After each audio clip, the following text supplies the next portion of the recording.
ছোট ছোট এই দৃশ্যগুলো দেখে সবার মুখেই হাসি ফুটেছে। বৃষ্টির দিন, খোলা মাঠ, বাংলাদেশের খুব চেনা একটা ছবি, ফুটবল খেলা এবং তাতে বন্ধুদের সাথে একে অপরের সঙ্গে নানা কারসাজি। কিন্তু এই দৃশ্যগুলোর বন্ধুরা কারা তা চিনেছেন তো?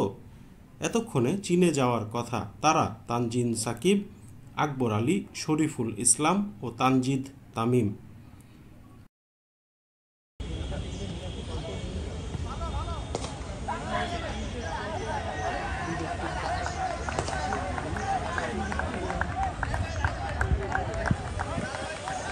বাংলাদেশের হয়ে যুব বিশ্বকাপ জয়ী তারকারা এখন জাতীয় দলের অপরিহার্য সদস্য। শুধু এই দলের অধিনায়ক আকবর আলী জাতীয় দলের অপেক্ষায়। তবে তারা সবাই এখন এক ছাদের নিচে। এবারের ডিপিএলে খেলছেন লিজেন্ডস অব রূপগঞ্জের হয়ে। বৃহস্পতিবার সেই দলের হয়ে অনুশীলনে এই তরুণদের এমন দুষ্টুমি মাখা সময় কেটেছে।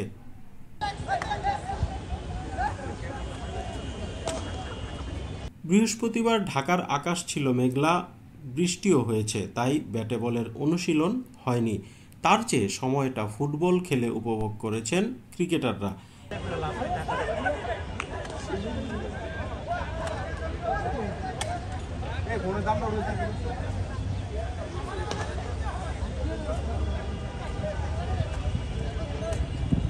এই ফুটবল আবার প্রতিযোগিতার নয়, ক্রিকেটারদের ফুটবল হয় শরীর গরম করা বা ওয়ার্ম আপের জন্য। সেখানে বল মিস করলেই হতে হয় চোর। তিনি ছুটে গিয়ে অপরজনকে চাপে রাখবেন বল নেওয়ার জন্য।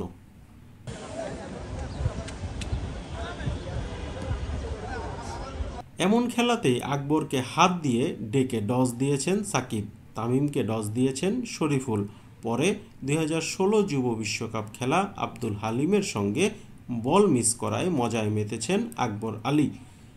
দলের সদস্য জাকের আলীর এই খেলায় মন নেই।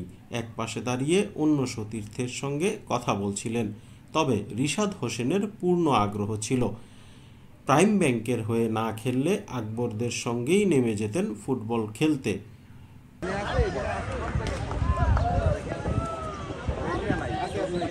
ঢাকা প্রিমিয়ার লিগে আকবর সাকিবদের রূপগঞ্জ অবশ্য ভালো অবস্থানে নেই।